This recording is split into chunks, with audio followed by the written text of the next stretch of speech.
Hello and welcome to the News9 Plus show on the world's first news and current affairs OTT platform, News9 Plus. India has commissioned its second nuclear-powered ballistic missile submarine, the INS Arighat. The submarine was commissioned earlier today by Defence Minister Rajnath Singh in Visakhapatnam. The Arighat is 112 meters long, displaces over 6,000 tons, and it's armed with 750-kilometer range nuclear ballistic missiles, the K-15 series missiles. Now, the commissioning of the submarine brings the total number of India's SSBN fleet to 2 units, the INS Arihant that was commissioned 8 years ago and the INS Arighat today. These 2 submarines will prowl under the oceans and guarantee a second strike capability for India's Strategic Forces Command. Now, India is only the 6th country in the world to field SSBNs, or ballistic missile carrying submarines. And to explain what SSBNs are like bombers. They carry nuclear-tipped missiles. They hide under the sea, waiting for the order to strike. They can stay underwater almost indefinitely. And in fact, they're limited only by the endurance of their crew and food supplies that they carry on board. SSBNs are weapons of deterrence, which mean they deter an enemy from launching a preemptive first strike using nuclear weapons. They are thus the ultimate guarantors of a country's survival, especially one like India that's ringed by hostile nuclear-armed neighbours. Now, what does the arrival of the Arighat, which is only our second SSBN, mean for India's nuclear deterrent capability? How many more such submarines are being built? And what will India's future SSBN fleet look like? Joining me to discuss this, Commodore C Uday Bhaskar and Commodore Anil Jai Singh, respected submariners. This is a galaxy of defense greats that we are joined today to talk about a historic event, which is the commissioning of India's second SSBN, the INS Arighat. And in the studio, I have with me my colleague Deepak Bhadana. Gentlemen, welcome to the News9 Plus show. Commodore Bhaskar, I want to start by asking you this, the big picture. Now, China has vastly expanded its nuclear arsenal.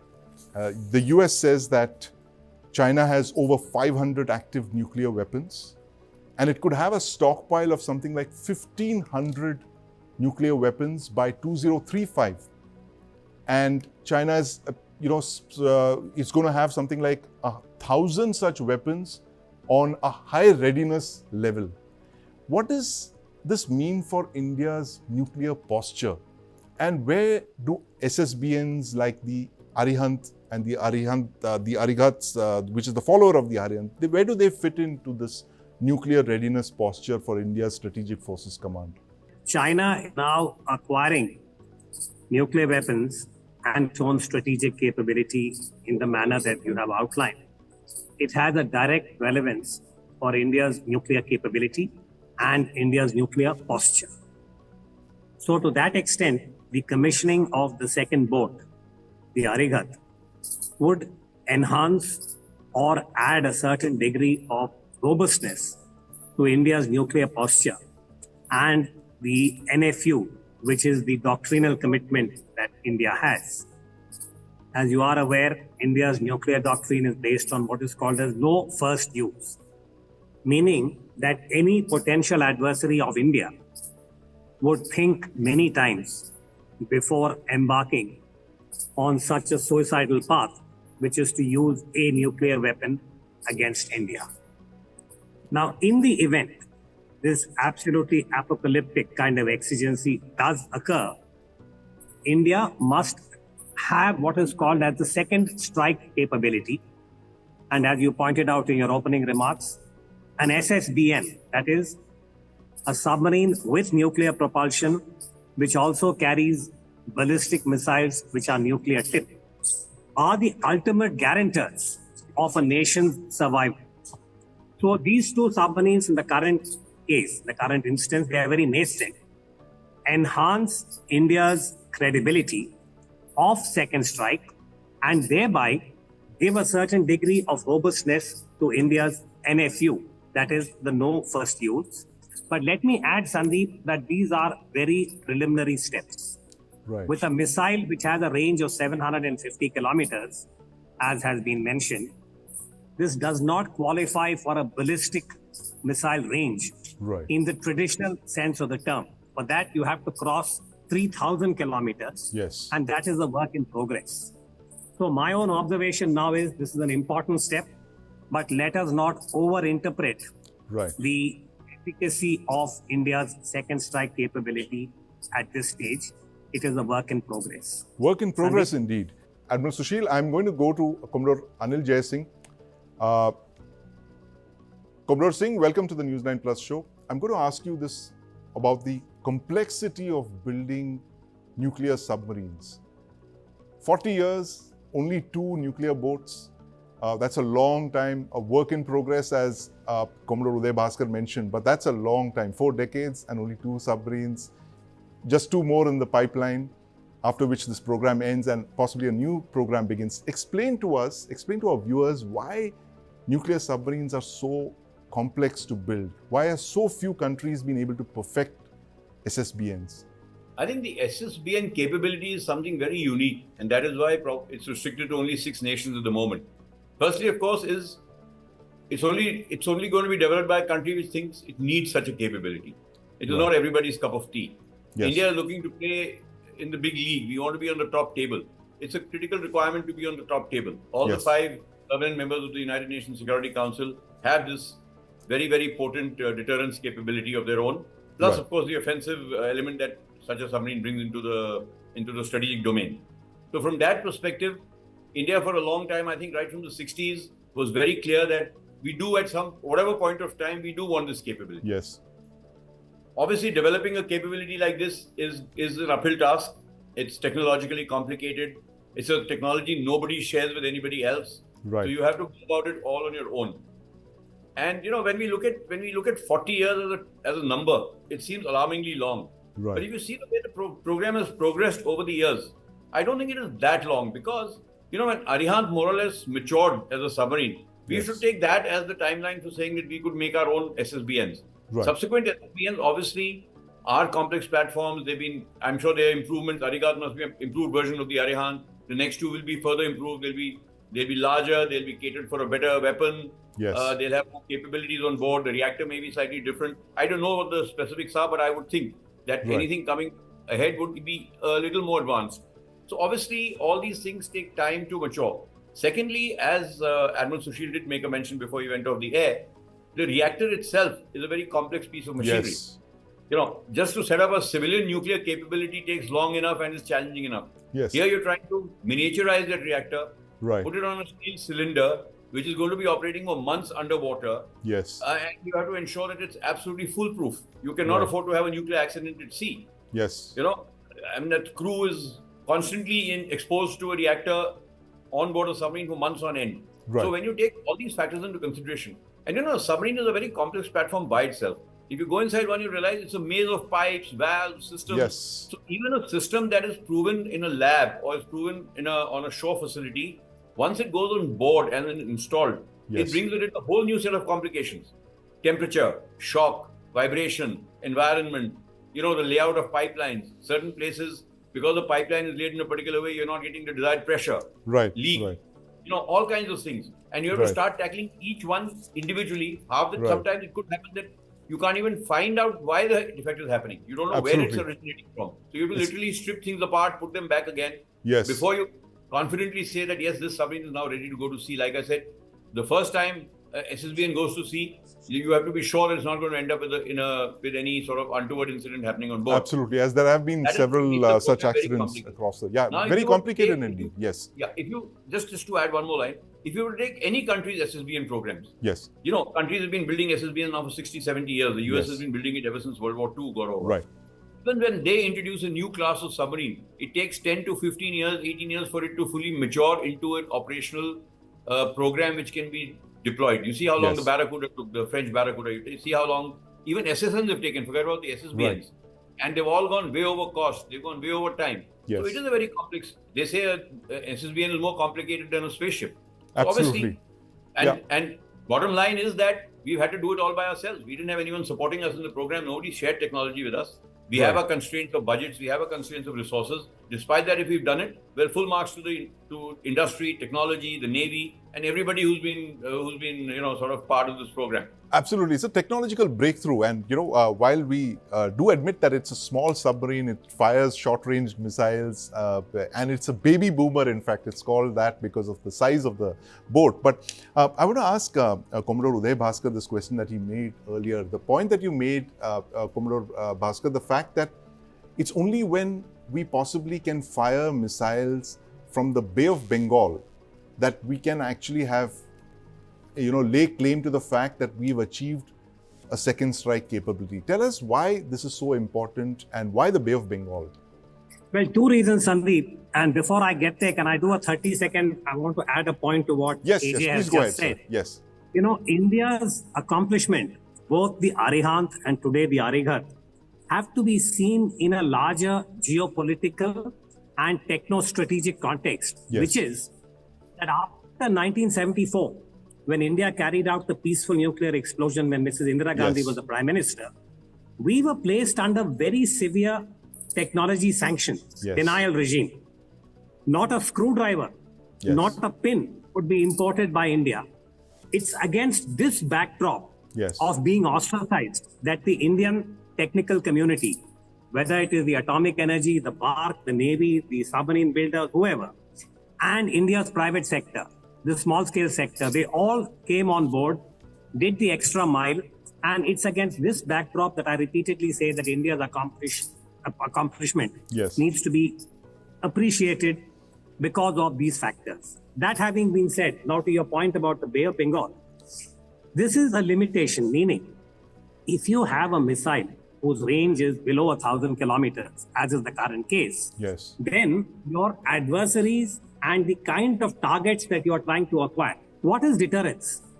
It is about the ability to acquire a target in a potential adversary's geography and be able to signal that that particular asset is under your scanner, meaning that you can strike it at will. Now, if you have a range of just 750 kilometers, then the radius of your operation gets circumscribed. So therefore, for India to be a credible SSBN power, to have the kind of robustness of second strike, you should be able to operate not just Bay of Bengal, but deep into the Indian Ocean. And if need be, you should be able to move into the Pacific. I don't want too ambitious and say it like the United States that you can be in all the three navigable oceans. That is call for a number of, high value assets which we don't have.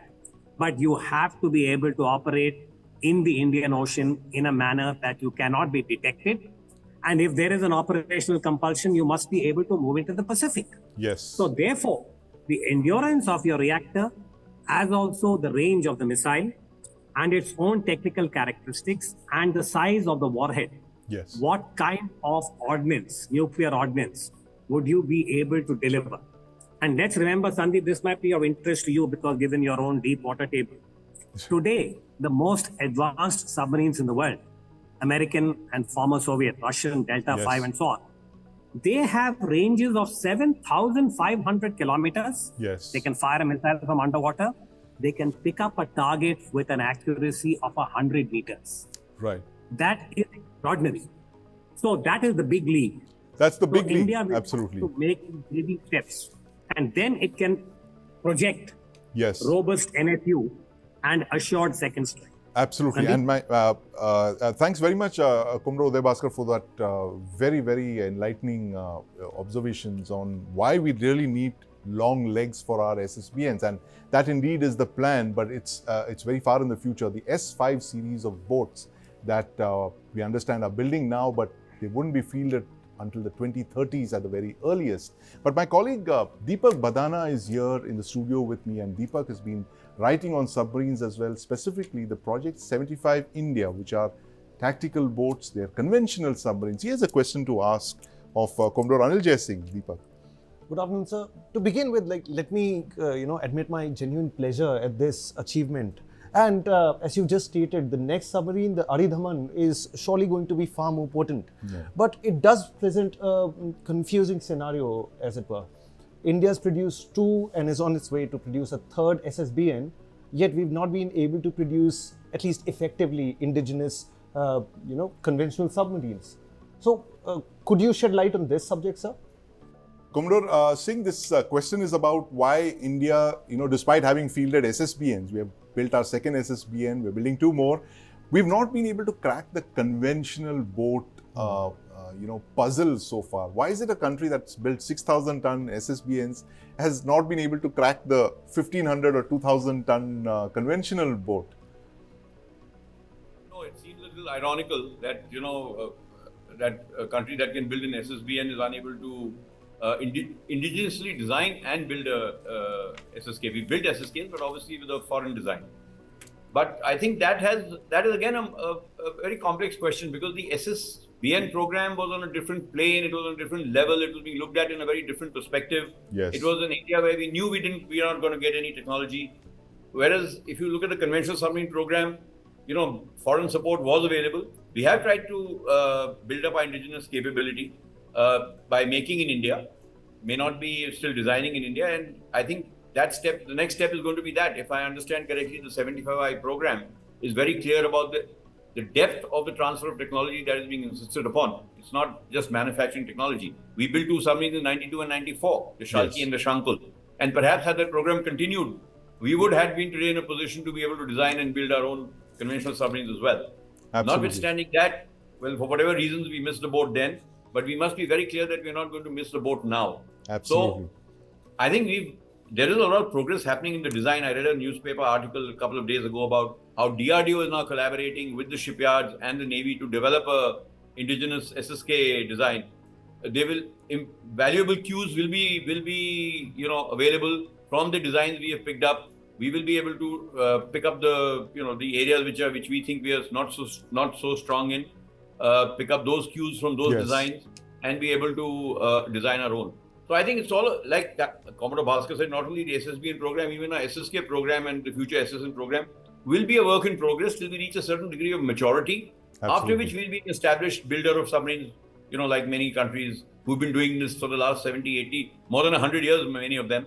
Absolutely. Are now building have now reached that level of maturity where they can do the complete program themselves. So I think from that perspective, the SSK program is probably a good thing that we have sought certain amount of technology from established submarine builders instead of losing time and effort over trying to reinvent the wheel when that technology is available to a certain extent. As long as we are clear that this is only an interim thing we are doing, and ultimately we will be doing it ourselves. Right, absolutely. So important points there, Deepak. The fact that we missed the boat, so to speak, on designing a conventional submarine, and of course we are celebrating our big achievement today, but that's the SSBN, the commissioning of the 2nd Arihant class SSBN, the Arighat.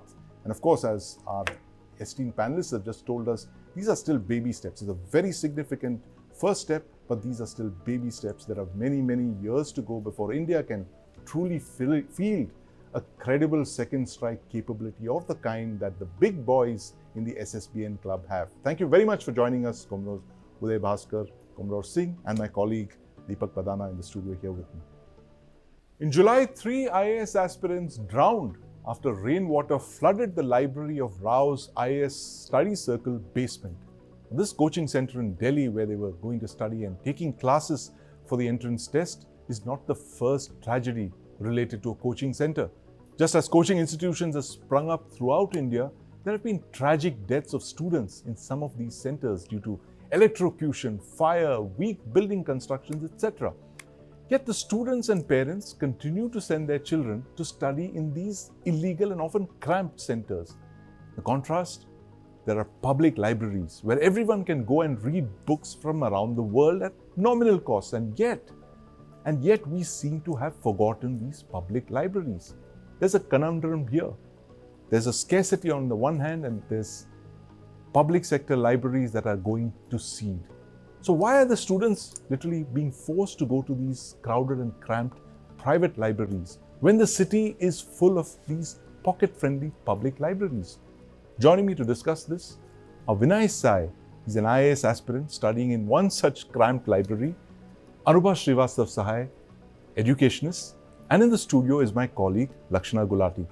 Lakshana, I want to start by asking you this. Tell us about your story, Lost Libraries. What did you find when you went with a camera across New Delhi several weeks ago?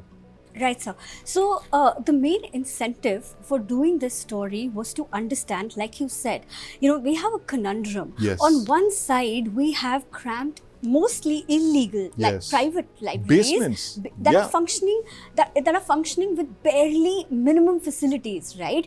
And you have students who are studying for one of the most competitive exams of the country, and they are choosing to go to these places when there are public libraries. And the most important thing, as any IAS aspirant will tell you, is a space in the hustle bustle of a city to study with a calm mind, where you have just basic facilities and for a nominal cost. We seem to forget that most of these kids also come from different parts of India, and all they want are just basic facilities, that we are not able to provide. So we have a student joining us. Let's listen into what let's he's... listen. Let's ask Vinay this.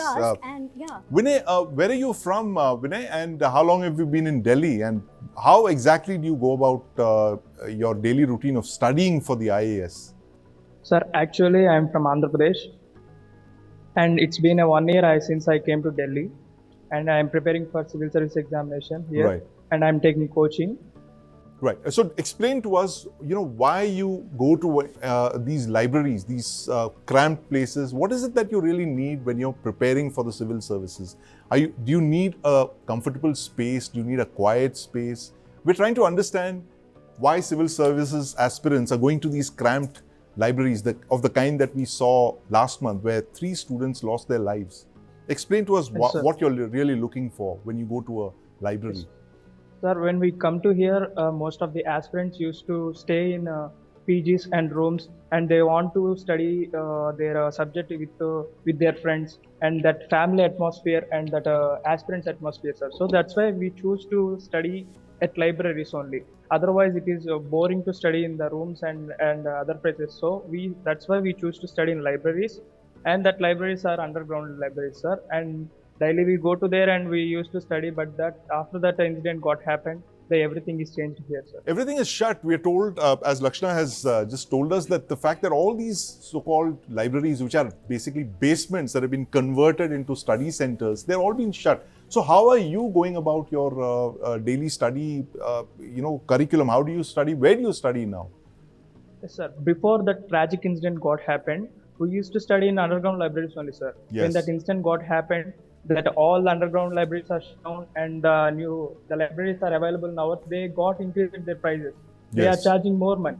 So aspirants like me and others, they won't able to afford that much of money to study. So this is a big problem aspirants are facing in old Rajendra Nagar, Kalur Bagh areas. Right. So you're part of the aspirants who were in old Rajendra Nagar, where those 3 students lost their lives. Very unfortunate incident. But aren't you scared, Vinay, to go into one of these underground libraries, especially after what happened? You saw that horrific video where these students died in that flooded basement. What goes through your mind when you enter such a space? Yes, sir. It's really very horrible, sir. Daily we are going through that area only when we are coming, and things getting normal nowadays. But it's not a small issue, sir.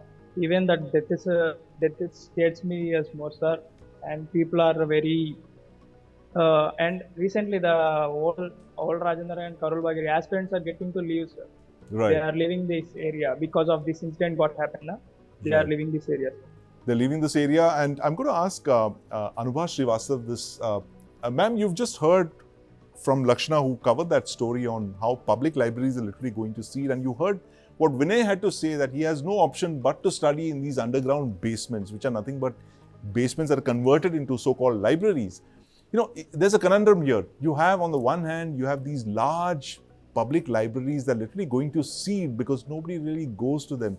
Is there a problem here? Is there some need for maybe a government to intervene and say, listen, at least sections of these public libraries can be open for students who are studying for, say, the civil services or other exams. What's your take on this? Yeah, thank you for having me on this show. And this is actually a very serious topic, which I really congratulate your channel that you have taken it up.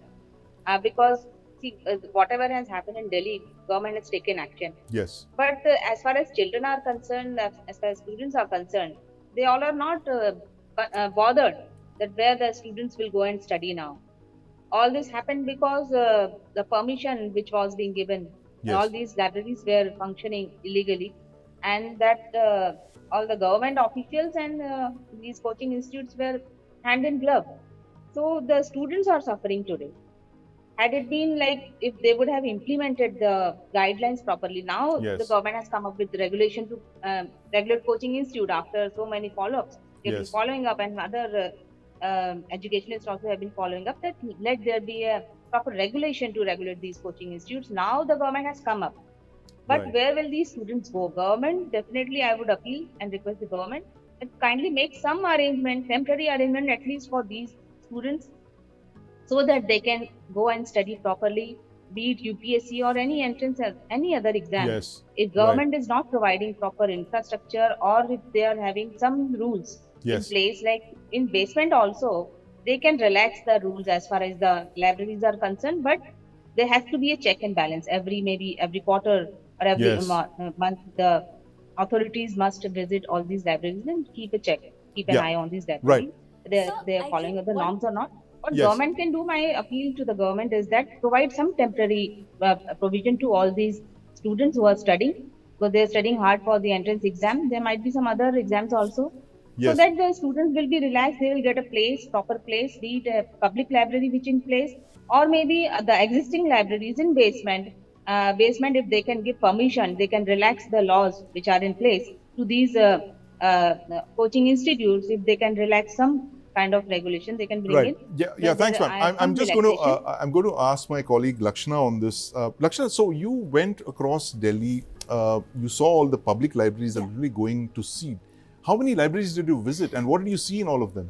Sir, I went to 8 public libraries, and I think we need to understand how crucial the role of libraries are to a civil service aspirant, right? Or to any student who's appearing for a competitive exam. You know, we always say that, okay, we've enrolled somebody in a coaching institute, right? But a coaching institute is only for a couple of hours that a student really gets coaching. The rest of the time, mostly for civil services aspirants, it's self-study. It's a lot of self-study. That's a very important point. And most of these people cannot study in their PGs, because again, the PGs, there's a lot of, mostly, these are in areas where there are shops close by or whatever. So there's a lot of noise, there's a lot of ambient sound. Therefore, a library becomes really important. And now, because of this tragedy that happened, the MCD, and most of these were illegally functioning as libraries, right? No fire permits, nothing. That's right. So that's why we decided to do like an on-ground report of the public libraries. And honestly, as somebody of, as a Delhi resident, I don't think libraries are in our culture, and that is the basic problem. We need to make libraries more imaginative.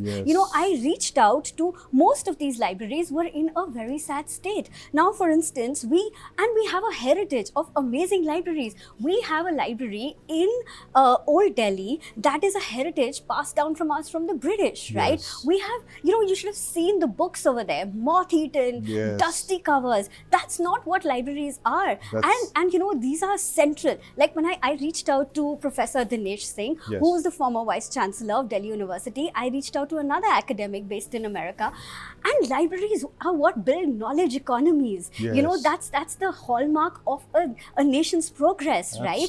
So, and most of these libraries, moth-eaten books, dusty. You won't even believe it. The floors had not been swept, even when the libraries were functioning. For instance, Shahadra and all. The loos were unclean. Now we are looking at catering to the needs of people who are going to become civil services people. What kind of facilities are we giving them? Jobs in the country. What facilities are we giving them? And for instance, like one academic, one of my interviewees told me, we have a temple in every neighborhood?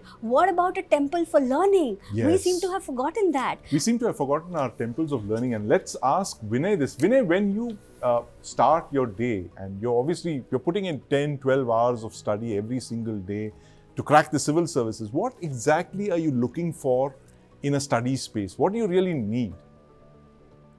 But actually, the aspirants must want to access about the libraries, sir. Library is the main thing, and we used to go there and we used to spend all day with libraries only, sir. But libraries are not available in this area, and government and other sectors also not taking a much action about this library issue, sir. Why we are not understanding and we are not getting their points. Right. So, Vinay, are you aware of the existence of these public libraries? I'm going to distinguish the fact that the libraries that you're mentioning are the ones that are the small ones run by the coaching centers. The libraries that we're talking about are the public libraries, which are large reading rooms where you have books and you have chairs and tables. Are you aware of the existence of all of these public libraries in Delhi? Have you made an attempt to go there and study and, prepare for the civil services? Yes, sir. Public libraries are accessible, sir, but most of the public libraries are not located in our areas, sir. That is the main problem. And yes, sir. And it becomes a problem for you to travel, commuting to the public library is an issue?